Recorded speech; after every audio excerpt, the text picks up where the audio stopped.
Greetings, friends. And mostly enemies. Huh. What's up, my people?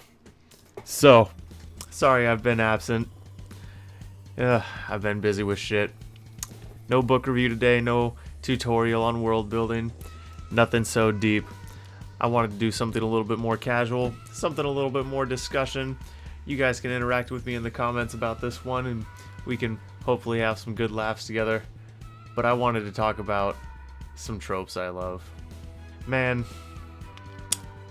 the thing about tropes is that there's so many of them, and you can just about make anything that you do enough a trope, that there's such a wide variety, and it's really hard to say one trope is better than the other, right? But man, oh man, do I love the 5 I've picked today.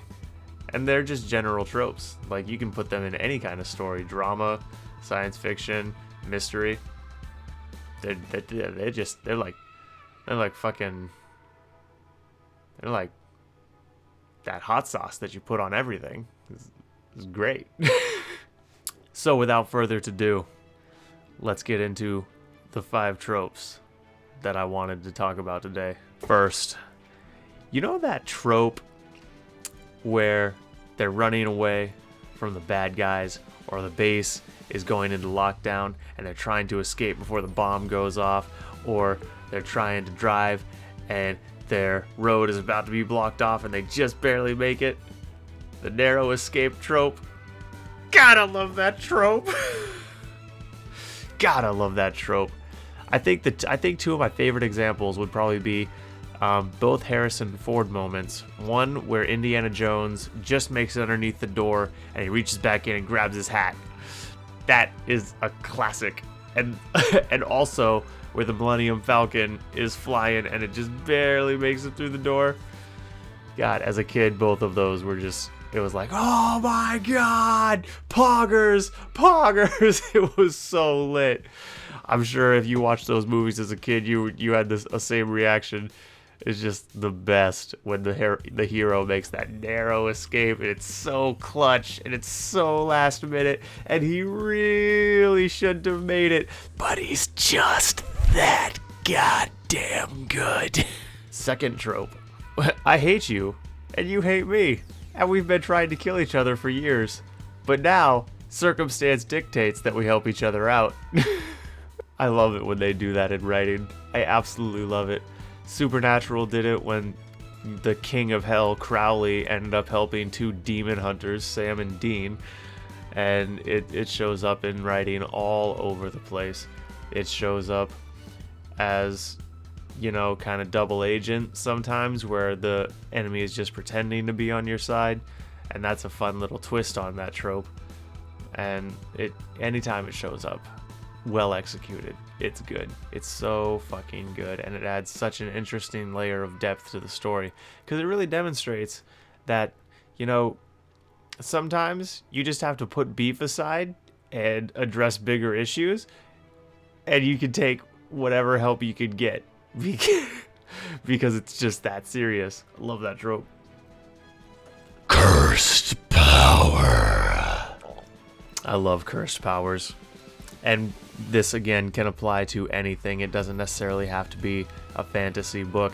It could literally be knowledge that you shouldn't have that puts a target on your back but is immensely useful. And that could be in any kind of story. It could be a cybernetic limb that you had to have your limb blown off to get. So there was a heavy price to pay to get your new awesome cybernetic limb. You can put cursed powers trope in any story, and it just depends on exactly what form it takes, but it's one of my favorite tropes.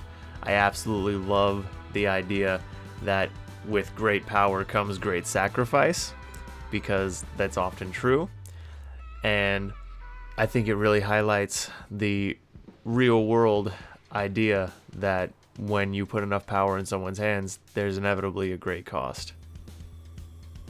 That's my shit. Cry havoc and let slip the dogs of war. I love it when the main characters are building up for this battle and everyone's getting ready, and there's so much tension and angst, and everyone's worried they're gonna die, and they're sharpening their blades, and they're putting on their armor. It's so good. That's my shit. Lord of the Rings did it really well. It's done really well in Aragon and the Red Rising series and Dresden, and just about every book where there's a good battle, the writer usually managed to have a good ready for war build-up going before the battle, and it's just so satisfying when we see, especially what I love is when the main characters are preparing a bunch of cool shit.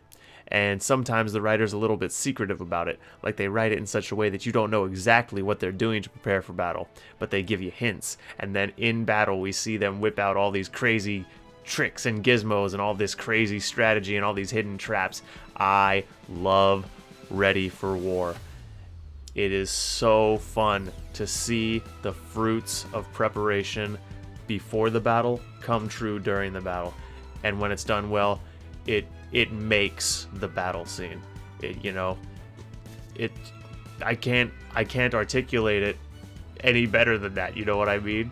It's just, I love seeing the fruits of labor harvested. So good. Seems to me, Jimbo, that we got a lot of things that we got to discuss. Well, Smelly Dan, I don't know what I have to discuss with a no-good, two-timing, gutter rat lowlife such as yourself, but you bought my coffee, so I'm listening till my cup is empty. I love the high-stakes dinner. Especially when it's like a political drama and everyone has something that they're trying to keep from the other people at the table. Maybe one, maybe a bunch of them, and a bunch of other people know what they're trying to keep secret. And just the amazing social and informational dynamics that exist in those kind of scenes where everyone is trying to dance around the elephant in the room, and there's multiple elephants in the room, and everyone's trying to get the other person to expose their elephant. I love those scenes.